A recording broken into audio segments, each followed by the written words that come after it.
जन अधिकार पार्टी प्रमुख पप्पू यादव अपने बिगड़े बोल की वजह से ज़्यादा सुर्खियों में रहते हैं। एक बार फिर जन अधिकार पार्टी प्रमुख ने एक कार्यक्रम में पहुंचे और उन्होंने नागरिकता कानून और एनआरसी एनपीआर को लेकर विरोध कर रहे लोगों के साथ जेएनयू स्टाइल में आज़ादी के नारे लगाए और इस दौरान वहां सभा को संबोधित करते हुए पप्पू यादव ने उत्तर प्रदेश के मुख्यमंत्री योगी आदित्य के लिए अमर्यादित शब्दों का इस्तेमाल किया। देखिए क्या है पूरा मामला।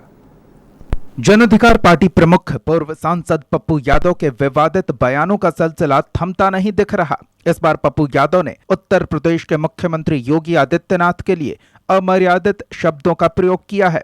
ऐसे शब्द जिसे हम आपको बिना बीप के सुना भी नहीं सकते। उड़ जाता है। अरे जोगी, स्टालिन और नेपोलियन और हिटलर का इतिहास मिट गया, तू किस खेत का मूली है? मुंह में राम बगल में छुरी। पगला एक हम भारेंगे। इसका तो वो हश्र होगा इस देश में अंदाजा नहीं कर सकते आप, इसलिए उसका छोड़ दीजिए।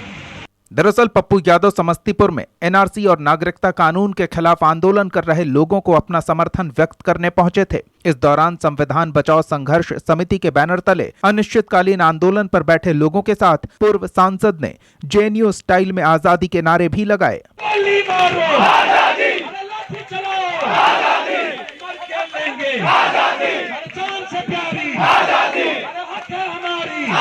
इसी कार्यक्रम में लोगों को संबोधित करते हुए पप्पू यादव ने केंद्र सरकार पर जमकर हमला बोला। इतना ही नहीं, उत्तर प्रदेश में विरोध प्रदर्शन के दौरान उत्पात मचाने वालों पर योगी सरकार की पुलिस ने जो कार्रवाई की, उसके विरोध में बोलते हुए पप्पू यादव शब्दों की मर्यादा भूल गए। हिटलर मुसोलिनी का जिक्र करते हुए जन अधिकार पार्टी प्रमुख ने योगी आदित्यनाथ के खिलाफ आग उगला और पागल तक बोल दिया। पैदा लिया उत्तर प्रदेश में, हम लिए बिहार में, गलती हो गई। हम दोनों कहीं एक ही स्टेट में लेते ना, इसके सीना पर चढ़ के इनका 32 हड्डी तोड़ते। बदला लेने, थोड़े बदला लेने खाली आता है। तुम्हें तो शेर पर सवा शेर का। इस देश में जुल्म जब चलता है ना जनाब, तो रुई की तरह उड़ जाता है। अरे जोगी, स्टालिन और नेपोलियन और हिटलर का इतिहास मिट गया, तू किस खेत का मूली है? मुंह में राम बगल में छुरी।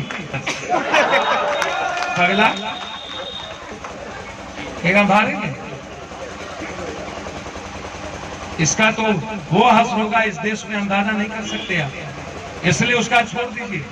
पप्पू यादव के बेकाबू बोल पर वहां तालियां तो खूब बजी, लेकिन समस्तीपुर में किए गए पप्पू यादव के वार पर अब बीजेपी नेताओं का तल्ख पलटवार देखने को मिलेगा, इतना तो तय कहा जा सकता है। ओंकार अवामी के लिए समस्तीपुर से राजकिशोर की रिपोर्ट। तो पप्पू यादव पर कानूनी कार्रवाई की तैयारी में जुट गई है बीजेपी। जिस तरह से पप्पू यादव ने बीजेपी के उत्तर प्रदेश के मुख्यमंत्री योगी आदित्यनाथ के लिए अमर्यादित शब्दों का इस्तेमाल किया। मनोज नारायण सिंह जी के पास एक बार फिर से चलते हैं। मनोज जी, पप्पू यादव लगातार इस तरह के बयानों की वजह से सुर्खियों में बने रहते हैं, लेकिन अब लगता है कि बीजेपी उन्हें कानूनी फंदे में फंसाने की पूरी तैयारी कर चुकी है।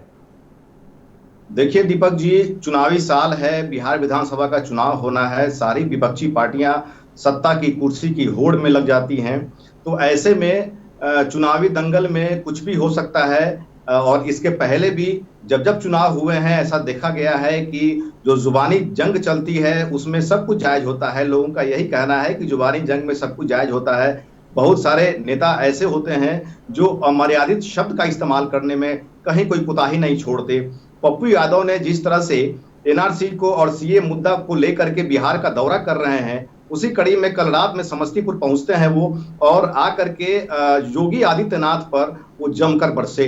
योगी आदित्यनाथ के बारे में उन्होंने कहा कि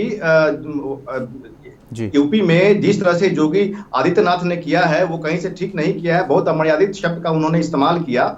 लेकिन जब ये बात बीजेपी वालों से पूछी गई तो बीजेपी वाले लोग साफ तौर पे कह रहे हैं कि ऐसे लोगों को बिहार में रहने का कोई अधिकार नहीं। बिहार की जनता ऐसे लोगों को बिहार से बाहर खदेड़ दे और कानूनी जो है कार्रवाई भी होनी चाहिए।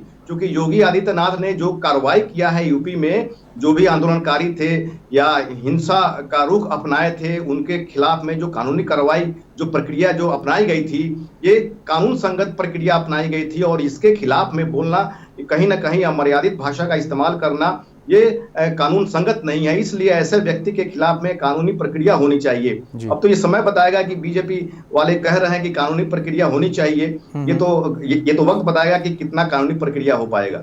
बिल्कुल मनोज जी बने रहिए हमारे साथ। तो ये राजनीति काफी हो रही है, लेकिन